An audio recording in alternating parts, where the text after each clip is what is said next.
Hello everyone, welcome to Python Life YouTube channel. So Python Life YouTube ఛానల్లో basic to advanced SQL with Oracle అనేటువంటి course అయితే మనం start చేస్తున్నాం. మరి ఈ కోర్స్ కు సంబంధించినటువంటి సమ్ బేసిక్ కాన్సెప్ట్స్ అయితే ఇక్కడ డిస్కస్ చేస్తున్నాం. దాంట్లో ఎస్క్యూఎల్ కమాండ్స్ ఏంటి, ఎస్క్యూఎల్ కమాండ్స్ ఏమున్నాయి అండ్ వాటి లిస్ట్ ఏంటి అనేటువంటి దాని గురించి ఇక్కడ డిస్కస్ చేస్తున్నాం. ఎస్క్యూఎల్ స్ట్రక్చర్డ్ క్వైరీ లాంగ్వేజ్, మరి దీన్ని ఎందుకు యూజ్ చేస్తున్నామండి అంటే, సో మనము ఏం చేసినా కూడా we need to store the data in database. ఎందుకు స్టోర్ చేయాలి అంటే, నీ డేటాబేస్ లో డేటా అనేటువంటిది లేకపోతే you are unable to analyze your business. నీ బిజినెస్ లో అనాలసిస్ చేయలేవు. ఎట్లా సార్? ఇప్పుడు for example I have a supermarket. So ఈ సూపర్ మార్కెట్ లో నాకు లాస్ట్ మంత్ సేల్స్ అనేటువంటి ఉన్నాయి. Like this, last month new year and some festivals ఉన్నాయి, సేల్స్ అనేటువంటిది like this. And this month February and number of days కూడా తక్కువ ఉంటాయి అండ్ సేల్స్ అనేటువంటి ఇట్లున్నాయి అన్నప్పుడు ఇది January reports and this one is February reports. So ఇప్పుడు చూడండి, నేను ఏం చేస్తున్నా, ఈ టూ రిపోర్ట్స్ బేస్ చేసుకొని ఏం కన్క్లూడ్ అవుతున్నా, ఓకేనా, ఐ గాట్ సమ్ లాస్ అని చెప్తున్నా. ఎందుకు అంటే, ఎట్లా చెప్తున్నా ఈ లాస్ అనేటువంటిది అంటే, I have a January reports are there, I have a February reports are there. ఆ రెండింటిని నేను ఏం చేస్తున్నానండి అంటే కంపేర్ చేస్తున్నా. కంపేర్ చేసినప్పుడు నాకు ఒక డెసిషన్ మేకింగ్. సో ఇదంతా జరగాలి అంటే ఏం చేస్తున్నా నేను అంటే, డేటా అనేటువంటిది డేటాబేస్ లో స్టోర్ చేస్తున్నా. మరి to store data in database, to manage the database, we required one language. That language is called a structured query language. Using structured query language, we can implement the relational database management system. And that means data in the form of table only. ఎందుకు టేబుల్లోనే డేటాను store చేయాలి? Why not like a file అంటే, టేబుల్లో ఉండేటువంటి data can be easily analyzed and easily retrieved, easily display, easily ఓకేనా update. Everything is easy if the data is implemented in a table format. So మరి ఈ table format ను implement చేయాలి database లో అంటే, we required one language. That standard language is called as structured query language. దీంట్లో some sub languages, DDL, data definition language, data definition language. The purpose of data definition language is okay to implement the structure in your database అంటే like this. ఒక initial గా ఒక systematic structure ను implement చేసుకోవాలి అంటే మనకి ఏ commands కావాలి? ఇక్కడ డిడిఎల్ కమాండ్స్ అనేటువంటి కావాలి. దోస్ కమాండ్స్ అంటే ఇప్పుడు నువ్వు ఏం చేస్తున్నావు, to create database object. That means if you want create a table, if you want to create a view, if you want to create index, so whatever the database object that is created with the create command. And తర్వాత ఆ create చేసినటువంటిది ఇప్పుడు ఇక్కడ for example నేను ఇది ఒక student table అనుకుంటున్నా. ఈ స్టూడెంట్ టేబుల్లో ఏమున్నాయి చూడండి, ఇక్కడ స్టూడెంట్ టేబుల్లో స్టూడెంట్ ఐడి అనేటువంటిది ఉంది అనుకుందాం. S ID and S name అనేటువంటిది, ఏజ్ అనేటువంటివి ఉన్నాయి ఇక్కడ. అండ్ ఇది క్రియేట్ చేసిన దీంట్లోకి డేటా కూడా ఇన్సర్ట్ అయిపోయింది. తర్వాత I want to modify the structure అంటే దీనికి ఇంకొక కాలం అనేటువంటిది యాడ్ చేయాలి, లేదంటే డేటా టైప్ అనేటువంటిది మార్చాలి, లేదంటే ఒక కాలంను రిమూవ్ చేయాలి. ఇటువంటి ఆపరేషన్స్ చేయడం కోసం మనం దీన్ని యూజ్ చేస్తున్నాం, ఆల్టర్ కమాండ్ అనేటువంటి దాన్ని యూజ్ చేస్తున్నాం, ఆల్టర్ కమాండ్. అండ్ తర్వాత నాకు ఎంటైర్ స్ట్రక్చర్ అవసరం లేదు అనుకున్నప్పుడు డ్రాప్ కమాండ్.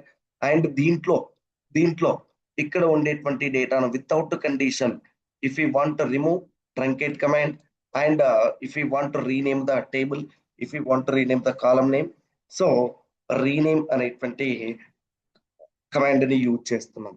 ఇవి అంతా దేని మీద ఇంప్లిమెంట్ అవుతున్నాయండి అంటే, స్ట్రక్చర్ మీద ఇంప్లిమెంట్ అవుతున్నాయి. సో అందుకు వీటిని డిడిఎల్ కమాండ్స్ అని చెప్తున్నాను. And DML, data manipulation language commands. Data manipulation, that means if you want to insert after creation of the table, ఇక్కడ ఒక టేబుల్ అనేటువంటిది క్రియేట్ చేసినాం.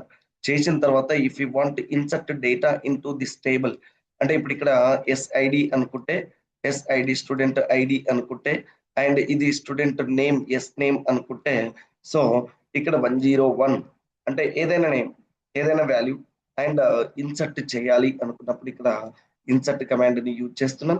That is the operation of DML command. And next update command existing డేటాను ఓకేనా change చేయాలి అనుకున్నప్పుడు update command, లేదు నాకు ఆ పర్టికులర్ రో అనేటువంటిది అవసరం లేదు అనుకున్నప్పుడు డిలీట్ అనేటువంటి కమాండ్ ని యూజ్ చేస్తున్నాం. These are the data manipulation language commands. And తర్వాత డేటా క్వైరీ లాంగ్వేజ్ అంటే మరి ఇప్పుడు ఇక్కడ డేటా అనేటువంటిది ఇన్సర్ట్ అయిపోయింది and so I want to select the డేటాను సెలెక్ట్ చేసుకోవాలి, డేటాను రిట్రైవ్ చేయాలి. And so that purpose I'm using data query language. That is the command of select command. Selecting the rows, selecting the data from one table and multiple tables నుంచి కూడా మనం ఏం చేయొచ్చండి అంటే డేటా అనేటువంటి దాన్ని సెలెక్ట్ చేయొచ్చు. ఈ సెలెక్ట్ కమాండ్ లోని ఫ్రమ్ అనేటువంటి క్లాస్ ని యూజ్ చేస్తున్నాం, వేర్ క్లాస్ ని యూజ్ చేస్తున్నాం and group by class, having class, order by class అనేటువంటి కాన్సెప్ట్స్ అయితే మనం యూజ్ చేసి డేటాను రిట్రైవ్ చేసుకుంటాం. అండ్ తర్వాత next DCL data control language commands అంటే ఇక్కడ చూడండి. సో మరి ఇప్పుడు ఈ టేబుల్లో క్రియేట్ చేసినటువంటి డేటాను వేరే యూజర్ కానీ వేరే యూజర్ యూజ్ చేసుకోవాలి అన్నప్పుడు నువ్వు ఏం చేయాలి ఇక్కడ ఓకేనా DCL data control language commands అంటే గ్రాంట్ పర్మిషన్ ఇవ్వడం అండ్ అక్కడ డేటా అనేటువంటిది యాక్సెస్ అయిన తర్వాత మళ్ళీ ఆ పర్మిషన్ ను క్యాన్సిల్ చేయడం కోసం ఇక్కడ రివోక్ అనేటువంటి కమాండ్ ని యూజ్ చేస్తున్నాం. అంటే to give the permission and to cancel the permission here we are using ఓకేనా grant and revoke commands. These commands ఓకేనా comes from data control language. And తర్వాత next TCL transaction control language అంటే that means ఇక్కడ ఒక update అనేటువంటిది జరిగింది, దీంట్లో ఒక అప్డేట్ అనేటువంటిది జరిగింది, అప్డేట్ అనేటువంటిది పర్మనెంట్ గా సేవ్ కావాలి. మరి అప్పుడు నువ్వేం చేస్తున్నావు కమిట్ అనేటువంటి దాన్ని యూజ్ చేస్తావు.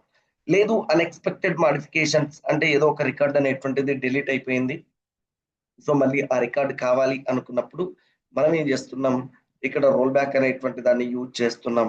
అండ్ సేవ్ పాయింట్ అనేటువంటిది ఏంటండి అంటే ఓకేనా ట్రాన్సాక్షన్ బై ట్రాన్సాక్షన్ మనం ఏం చేయొచ్చు సేవ్ చేయొచ్చు అని చెప్తున్నాం. So these are the basic SQL ఓకేనా కమాండ్స్. ఇక్కడ మేజర్ గా మనకి ఏంటండి అంటే ఈ కమాండ్స్ ని యూజ్ చేసి మనం ఎంటైర్ డేటాబేస్ అనేటువంటి దాన్ని మేనేజ్ చేయొచ్చు ఓకేనా. DDL, DML, DQL, DCL, TCL are the ఓకేనా బేసిక్ కమాండ్స్ అండ్ ఈ కమాండ్స్ అనేటువంటిది లేకపోతే we're unable to use the SQL. So మరి ఇప్పుడు మనం ఏం చేస్తున్నామండి అంటే ఈ కోర్స్ కు సంబంధించినటువంటి ఫుల్ డీటెయిల్స్ కావాలి అనుకుంటే ఇక్కడ నేను ఒక వెబ్సైట్ అయితే ఓపెన్ చేస్తున్నా. So see here pythonlife.in/oracle-live.html. So ఈ వెబ్ పేజ్ అనేటువంటిది ఓపెన్ చేస్తే ఇక్కడ basic to advance SQL with Oracle అనేటువంటి కోర్స్ అయితే మీకు అవైలబుల్ గా ఉంది. ఈ కోర్స్ కు సంబంధించినటువంటి ఫుల్ డీటెయిల్స్ ఇక్కడ అవైలబుల్ గా ఉన్నాయి. కోర్సు స్టార్టింగ్ డేట్ కావచ్చు, డ్యూరేషన్ కావచ్చు and so batch timings everything available గా ఉన్నాయి. అండ్ ఇవన్నీ కాదు మనం చూడాల్సినటువంటిది ఇక్కడ course syllabus. So here we're offering ఓకేనా మాక్సిమం సిలబస్ అనేటువంటి దాన్ని ఆఫర్ చేస్తున్నాం. ఆల్మోస్ట్ ఒక 20 చాప్టర్స్ అయితే ప్రొవైడ్ చేస్తున్నాం అండ్ వీటితో పాటు కొన్ని ప్రాజెక్ట్స్ అయితే కూడా మనం ఎక్స్ప్లెయిన్ చేస్తాం. సో మరి ఈ కోర్స్ ఎవరు నేర్చుకోవాలి అంటే ఎవరైనా నేర్చుకోవచ్చు. IT background, non IT background and programming background and it may be A Java developer are it may be A Python developer, whatever the skill you have, it may be a DevOps, whatever the okay skill you have, your ultimate goal is to store the data in a database లో నువ్వు డేటాను store చేయాలి.